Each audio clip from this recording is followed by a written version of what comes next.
നമസ്കാരം, എല്ലാവർക്കും പുതിയൊരു വീഡിയോയിലേക്ക് സ്വാഗതം. ഇന്നത്തെ വിഷയമെന്ന് പറയുന്നത് നമുക്കറിയാം, ഇപ്പോൾ വാർത്തകളിൽ നിറഞ്ഞു നിൽക്കുന്ന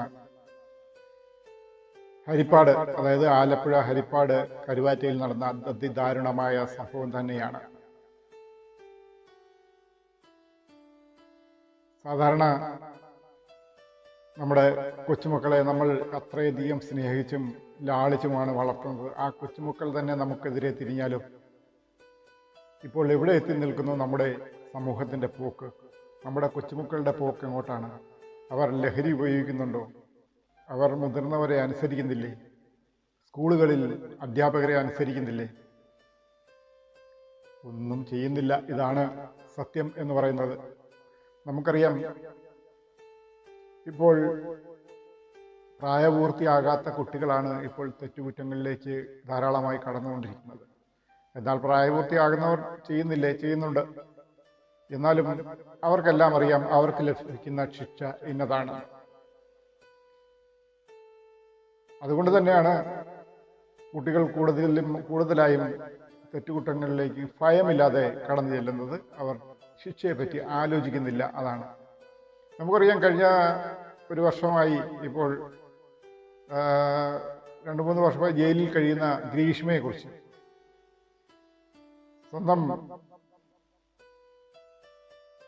കാമുകനെയാണ്, അതായത് ആൺ സുഹൃത്തിനെയാണ് പല പ്രാവശ്യമായി സ്ലോ പോയിസൺ, അതായത് വിഷം കൊടുത്ത് കൊല്ലാൻ ശ്രമിച്ചത്. ജ്യൂസിൽ വിഷം കൊടുത്ത് കൊല്ലാൻ ശ്രമിച്ച ഗ്രീഷ്മയെ നമുക്കറിയാം. അവൾ ജയിലിൽ ജീവപര്യന്തം ശിക്ഷിക്കപ്പെട്ടു. ജയിലിൽ എന്താണ് ചെയ്യുന്നത്? ഡിഗ്രി പഠനം പൂർത്തിയാക്കി ഇപ്പോൾ PG ചെയ്യുന്നു. ജീവപര്യന്ത ശിക്ഷയാണ്. കുറച്ച് നാൾ കഴിയുമ്പോൾ പുറത്തിറങ്ങും. PG കഴിയുമ്പോൾ പുറത്തിറങ്ങുമ്പോൾ അടിപൊളി ഒരു ജോലിയുമായി സുഖമായി ജീവിക്കാം എന്നുള്ളതാണ്. അതൊന്നും വലിയ ശിക്ഷയായിട്ടൊന്നും കണക്ക് കൂട്ടാൻ പറ്റുന്നില്ല അവർക്ക്. അപ്പോൾ അതുപോലെയാണ് ഇപ്പോൾ ആര് കുറ്റകൃത്യം ചെയ്ത് ജയിലിൽ പോയാലും അവരുടെ ശിക്ഷ കഴിയുമ്പോൾ നല്ലൊരു ജീവിതവുമായി പുറത്തു വരുന്നവരുണ്ട്. വീണ്ടും പല ജീവിതമാർഗങ്ങളും അതിൽ നിന്നും ജയിലിനുള്ളിൽ നിന്ന് പഠിച്ചു വരുന്നവരും ഉണ്ട്. അപ്പൊ അതൊന്നുമല്ല നമ്മുടെ വിഷയം എന്ന് പറയുന്നത്. അപ്പൂപ്പനെ കൊന്നത് എന്തിനാണ്? നമ്മുടെ ഹരിപ്പാട് ഉള്ള ഈ കൊച്ചുകുട്ടി ഐഫോണിന് വേണ്ടി ചോര മുതുകിയ 13-കാരിയുടെ ക്രൂരതയാണ്. കരഞ്ഞു തകർന്നു പോയ ഒരു നാട്. നെഞ്ചു പൊള്ളിക്കുന്ന സത്യമാണത്. വാത്സല്യത്തോടെ വളർത്തിയ കൊച്ചുമകൾ സ്വന്തം അപ്പൂപ്പനെ കൊന്നപ്പോൾ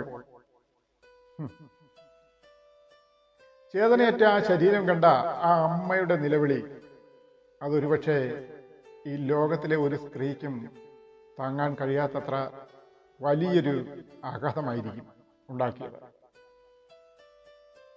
ജീവിതാവസാനം തങ്ങളെ നോക്കുമെന്നും ഒരു താങ്ങാവുമെന്നും കരുതിയ സ്വന്തം രക്തം, സ്വന്തം കൊച്ചുമകൾ തന്നെ അവരുടെ അന്തകരായി മാറിയാൽ എന്തായിരിക്കും സ്ഥിതി? അതുപോലെയാണ് ആലപ്പുഴ കരുവാറ്റയിൽ നിന്ന് പുറത്തു വന്ന ഈ വാർത്ത കേട്ട് നെഞ്ചു പൊട്ടാത്ത ഒരൊറ്റ മനുഷ്യരും ഈ കേരളത്തിലുണ്ടാവില്ല. മകളുടെ പ്രസവ ആവശ്യങ്ങൾക്കായി ഭാര്യ ആശുപത്രിയിൽ പോയ ആ തക്കം നോക്കിയാണ് ആ ക്രൂരത അരങ്ങേറിയത്. വീട്ടിനുള്ളിൽ ഒറ്റയ്ക്കായിരുന്ന 67-കാരനായ ശിവൻകുട്ടി എന്ന പാവം മനുഷ്യൻ തനിക്ക് നേരെ നീങ്ങുന്ന ആപത്തിനെ കുറിച്ച് ഒട്ടും അറിഞ്ഞിരുന്നില്ല. ഒരു ഐഫോണും ഒരു ബൈക്കും സ്വന്തമാക്കാൻ വേണ്ടി മാത്രം താലോലിച്ച് വളർത്തിയ 13 വയസ്സുള്ള കൊച്ചുമകൾ സ്വന്തം അപ്പൂപ്പന് കൊട്ടേഷൻ നൽകുകയായിരുന്നു.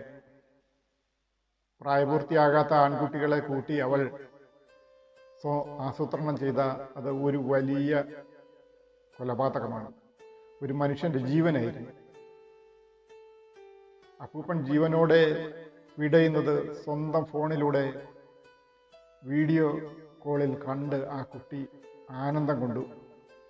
ഒടുവിൽ എല്ലാം കഴിഞ്ഞ് യാതൊരു കുറ്റബോധവുമില്ലാതെ എനിക്ക് പരീക്ഷ എഴുതാൻ പോകണം എന്ന് സാധാരണ പോലെ പറഞ്ഞ ആ കൊച്ചുകുട്ടിയുടെ മുഖം ഓർക്കുമ്പോൾ ശരീരത്തിൽ രോമാഞ്ചം നിന്നു പോകുന്നു. ഭർത്താവിനെ നഷ്ടപ്പെട്ട് താലോലിച്ച് വളർത്തിയ മകളുടെ മകൾ തന്നെ കൊലയാളിയായി കൺമുന്നിൽ നിൽക്കുന്നത് ആ അമ്മ അനുഭവിക്കുന്ന മാനസികാവസ്ഥ, ആ വേദന വിവരിക്കാൻ വാക്കുകളില്ല. നമ്മുടെ കുഞ്ഞുങ്ങൾ എവിടേക്കാണ് പോകുന്നത്? സ്നേഹവും കരുണയും പഠിക്കേണ്ട കൈകളിൽ വാളും കത്തിയുമായി കൗമാരക്കാർ ഇറങ്ങി തിരിച്ചിരിക്കുമ്പോൾ ഈ സമൂഹം എങ്ങോട്ടാണ് നടന്നു നീങ്ങുന്നത്? ഈ കണ്ണീരിന്, ഈ നിസ്സഹായാവസ്ഥയ്ക്ക് ആര് മറുപടി പറയും? ഇത്തരം ക്രൂരതകൾ ചെയ്യുന്നവർക്ക് അർഹമായ ശിക്ഷ ലഭിച്ചേ തീരൂ. ചിന്തിക്കേണ്ടിയിരിക്കുന്നു നമ്മൾ ഓരോരുത്തരും. മുത്തച്ഛൻ കൊല്ലപ്പെടുന്നത് വീഡിയോ കോളിലൂടെ കണ്ട് നിവൃത്തി അറിയുന്ന 13-കാരി പെൺകുട്ടി മുത്തച്ഛനെ തീർത്ത് അവിടുന്ന് കിട്ടുന്ന പണം, സ്വർണം വിറ്റ് കിട്ടുന്ന പണത്തിൽ എനിക്കൊരു ഐഫോണും നിങ്ങൾക്ക് ഒരു ബൈക്കും വാങ്ങിക്കോളൂ എന്ന ഓഫറിൽ കൃത്യം നടത്താൻ പ്രൊഫഷണൽ കൊലയാളികളുടെ റോളിലെത്തിയ 15, 16, 17 വയസ്സും ഉള്ള കുട്ടികൾ ഹരിപ്പാട് കരുവാറ്റയിൽ നടന്ന കൊലപാതകം നമ്മളെ ഒരു നിമിഷം നടുക്കാതെ കടന്നു പോകില്ല. 67 വയസ്സുള്ള ശിവൻകുട്ടിയാണ് കൊല്ലപ്പെട്ടത്. 13 വയസ്സുകാരി അടക്കം കുട്ടി ക്രിമിനൽസ് പോലീസ് കസ്റ്റഡിയിലായി. വീടിനുള്ളിലേക്ക് ഏത് വഴി പോകണം, ഏത് സമയത്ത് കൃത്യം നടത്തണം, ഏത് വഴി രക്ഷപ്പെടണം എന്നുൾപ്പെടെയുള്ള മുഴുവൻ കാര്യങ്ങളും കൊലപാതകളായ സുഹൃത്തുക്കൾക്ക് പറഞ്ഞു കൊടുത്തത് ഊട്ടി വളർത്തിയ ചെറുമകൾ തന്നെ. അതിക്രൂരമായ ഈ കൊലപാതക ദൃശ്യങ്ങൾ വാട്സപ്പ് കോളിലൂടെ എനിക്ക് കാണണമെന്ന് പറഞ്ഞതും ഇതേ കുട്ടി തന്നെ, പെൺകുട്ടി. ഒന്ന് ആലോചിച്ച് നോക്കൂ, എത്രമാത്രം ഭീകരമായ മാനസികാവസ്ഥയോടെയാണ് ഈ വിത്തൊക്കെ വളർന്നു വരുന്നത്. ഈ പ്രായപൂർത്തിയാകാത്ത ആൺകുട്ടികൾ മുത്തച്ഛനെ വകവരുത്താൻ ശ്രമിച്ചത് ആദ്യ പ്ലാനിങ് എന്തായിരുന്നെന്നറിയാമോ? വീടിന് മുകളിൽ കയറി ഓടിളക്കി ഓടിന് മുകളിൽ നിന്ന് ഉറങ്ങുന്ന മുത്തച്ഛന്റെ അപ്പൂപ്പന്റെ തലയിലേക്ക് വലിയ ഭാരമുള്ള കല്ലിട്ട് കൊലപ്പെടുത്തുവാനായിരുന്നു ശ്രമം. പക്ഷേ ഓടിളക്കി അകത്ത് കടന്നപ്പോൾ മുകളിൽ മച്ചുണ്ടായിരുന്നതിനാൽ കല്ല് താഴേക്കിടാൻ കഴിയുന്നില്ല.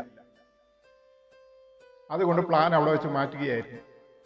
പിന്നെ വീടിനുള്ളിലേക്ക് പ്രവേശിക്കാനുള്ള ആ കവാടം, ആ വാതില്, ആ രഹസ്യ വാതില് എവിടെ ഉണ്ടെന്ന് ആ പെൺകുട്ടി തന്നെ ഈ സുഹൃത്തുക്കൾക്ക് പറഞ്ഞു കൊടുക്കുകയായിരുന്നു. ഈ ആൺ സുഹൃത്തുക്കൾ എത്തിയത് കൊല്ലത്ത് നിന്നാണ്, കൊല്ലം പരവൂരിൽ നിന്നാണ്. അവിടെയായിരുന്നു ഇവർ ആദ്യം താമസിച്ചിരുന്നത്. ഈ ആദ്യം താമസിച്ചിരുന്നിടന്ന് പിന്നെ ഈ കുടുംബം ഒന്നാകെ ഹരിപ്പാട് കരുവാറ്റയിലേക്ക് താമസം മാറുകയായിരുന്നു. അവിടെ ആർക്കും വലിയ പരിചയമൊന്നുമില്ല, എങ്കിലും നാട്ടുകാരൊക്കെ അറിയുന്നതാണ്.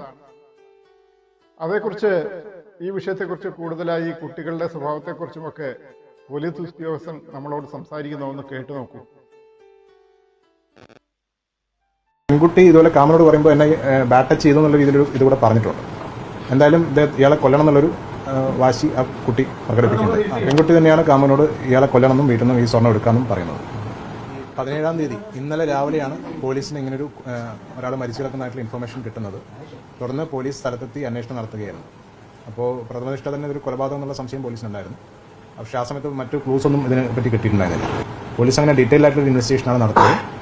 വിവിധ ടീമുകളായിട്ട് ഫോം ചെയ്തിട്ട് വേരിയസ് ആംഗിളിൽ ഇതിനെപ്പറ്റിയുള്ള അന്വേഷണം നടത്തുകയുണ്ടായി.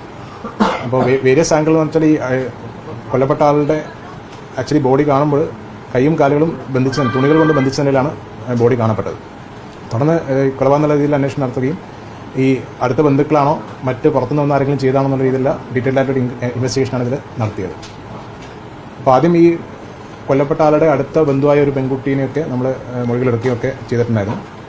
അപ്പോൾ അതിൽ ഒരുപാട് വൈരുദ്ധ്യങ്ങളും മറ്റൊക്കെ കാണുകയുണ്ടായി. അങ്ങനെ പാരലൽ ഇൻവെസ്റ്റിഗേഷൻ ആ ഒരു ആംഗിളിൽ കൂടെ നടത്തുകയുണ്ടായി. അങ്ങനെ ഒരു ഇൻവെസ്റ്റിഗേഷൻ നടത്തിയപ്പോഴാണ് ഒരു കൊല്ലത്തുനിന്നുള്ള ഈ ഒരു പെൺകുട്ടിയുടെ ഒരു കാമുകനും സുഹൃത്തും ആയൊരു യുവാവും അയാളുടെ സുഹൃത്തുക്കൾക്കും കൂടി ഇവിടെ വന്നിട്ട് ഈ ഒരു ക്രൈം ചെയ്തതായിട്ടുള്ള ഇൻഫർമേഷൻ പോലീസിന് ലഭിക്കുന്നത്. തുടർന്ന് ഡീറ്റെയിൽ ആയിട്ടുള്ള ഇൻവെസ്റ്റിഗേഷൻ അതിൽ നടത്തുകയുണ്ടായി. അപ്പോഴാണ് ഏകദേശം ഇതിൻ്റെ ഒരു ക്ലിയർ ആയിട്ടുള്ള പിക്ചർ പോലീസിന് മനസ്സിലാവുന്നത്. അപ്പോൾ ഏകദേശം 15-ാം തീയതി വൈകിട്ട് സാറ്റർഡേ ഈവനിങ്ങോടുകൂടിയാണ് അവിടെ നിന്ന് കൊല്ലത്തുനിന്ന് ഈ പെൺകുട്ടിയുടെ പ്രേരണയിലാണ് അവർ വരുന്നത്. അതായത് ഇവിടെ വീട്ടിൽ സ്വർണ്ണം ഉണ്ടെന്നുള്ളതും സ്വർണവും പൈസയും അപഹരിക്കാമെന്നുള്ളൊരു പ്ലാനോട് കൂടിയാണ് ഈ സുഹൃത്തുക്കളുമായിട്ട് ഈ ബോയ് ഫ്രണ്ട് അവിടെ നിന്ന് ഇങ്ങോട്ടേക്ക് ട്രാവൽ ചെയ്യുന്നത്. അതുകൂടാതെ ഈ പെൺകുട്ടി ഈ ഇദ്ദേഹം ബാഡ് ടച്ച് ചെയ്തിട്ടൊക്കെ ഇയാളോട് പറഞ്ഞിട്ട് ഒരു റിവെഞ്ചിൻ്റെ ഒരു ആംഗിൾ കൂടി ഇതിൽ വരുന്നുണ്ട്. പക്ഷേ മെയിനായിട്ടുള്ളൊരു ഉദ്ദേശം എന്ന് പറഞ്ഞാൽ ഈ പൈസയും സ്വർണ്ണവും അപഹരിക്കുക എന്നുള്ളതായിരുന്നു. അങ്ങനെ അവർ 15-ാം തീയതി വൈകിട്ട് ഇവിടെ വീട്ടിലെത്തുകയും തുടർന്ന് വീടിനുള്ളിലോട്ട് അവിടെ പിറകിലൊരു വെന്റിലേറ്റർ ഉണ്ട്, വെന്റിലേഷൻ്റെ ഒരു സ്പേസ് ഉണ്ട്, അതിൽ കൂടെയാണ് അകത്തോട്ട് കയറുന്നതും പിന്നെ അവിടെ ഒരു സ്കഫിൾ ഉണ്ടാകുകയും ഇയാളെ അവിടെ വെച്ച് കൊലപ്പെടുത്തുകയും ചെയ്യുന്നത്. കൊലപ്പെടുത്തുന്നതിൻ്റെ വീഡിയോ ദൃശ്യങ്ങൾ ഉടനെ തന്നെ പെൺകുട്ടിയെ വിളിച്ചിട്ട് ഈ ബോയ് ഫ്രണ്ട് വീഡിയോ കോൾ ചെയ്തിട്ട് കാണിച്ചു കൊടുക്കുന്നതായിട്ട് നമുക്ക് അന്വേഷണത്തിൽ ബോധ്യപ്പെട്ടിട്ടുണ്ട്. അതിനുശേഷം വീട്ടിൽ നിന്ന് ആ ഗോൾഡ് ഓർണമെൻറ്റ്സും മറ്റുമൊക്കെ മോഷണം ചെയ്ത് കൊണ്ടുപോയിട്ടുണ്ട്. അതും ഈ പെൺകുട്ടിയുടെ സഹായത്തോടു കൂടിയാണ് ചെയ്തതായിട്ട് മനസ്സിലായിട്ടുള്ളത്. ആ നഷ്ടപ്പെട്ട് മോഷണം ചെയ്ത് കൊണ്ടുപോയ സ്വർണ്ണാഭരണങ്ങൾ ഇന്ന് പുലർച്ചയോടെ പോലീസ് ഈ ആൾക്കാരെ കണ്ടെത്തുകയും അതിനുശേഷം ഈ നഷ്ടപ്പെട്ടു പോയ സ്വർണ്ണാഭരണങ്ങളെല്ലാം റിക്കവറി ചെയ്യുകയും ചെയ്തിട്ടുണ്ട്. നഷ്ടപ്പെട്ടു പോയ മുഴുവൻ സ്വർണ്ണാഭരണങ്ങളും പോലീസ് കണ്ടെടുത്തിട്ടുണ്ട്. 15 രാത്രി തന്നെയാണ് സംഭവിച്ചത് മനസ്സിലാവുന്നത്. അന്ന് അതായത് 16 പുലർച്ചെ 15 നൈറ്റ് ആ ഒരു ടൈമിലാണ് ആ സമയത്ത് തന്നെയാണ് മരണം. ഇപ്പോൾ പോസ്റ്റ്മോർട്ടം കൂടെ കഴിഞ്ഞപ്പോൾ നമുക്ക് ഏകദേശം സ്മോദറിംഗ് ആണ് മരണകാരനായിട്ട് മനസ്സിലാവുന്നത്. അല്ല, റിവെഞ്ച് സ്റ്റോറി അങ്ങനെയല്ല പറഞ്ഞത്. അതായത് പെൺകുട്ടി ഇതുപോലെ കാമനോട് പറയുമ്പോൾ എന്നെ ബാഡ് ടച്ച് ചെയ്തു എന്നുള്ള രീതിയിൽ ഇതുകൂടെ പറഞ്ഞിട്ടുണ്ട്. എന്തായാലും ഇയാളെ കൊല്ലണം എന്നുള്ളൊരു വാശി ആ കുട്ടി പ്രകടിപ്പിക്കുന്നത്. അത് നമ്മൾ അന്വേഷണത്തിൽ വെരിഫൈ ചെയ്തുകൊണ്ട് വരികയാണ്. പെൺകുട്ടി തന്നെയാണ് കാമനോട് ഇയാളെ കൊല്ലണമെന്നും വീട്ടിൽ നിന്നും ഈ സ്വർണ്ണം എടുക്കാമെന്നും പറയുന്നത്. ഇപ്പോൾ അത് 4.5 ഗ്രാംസ് അല്ലേ, 4.5 ഗ്രാംസിൻ്റെ സ്വർണ്ണം നമ്മൾ റിക്കവർ ചെയ്തു. ക്യാഷ് അല്ല, ഗോൾഡാണ് ഇപ്പോൾ റിക്കവർ ചെയ്തത്.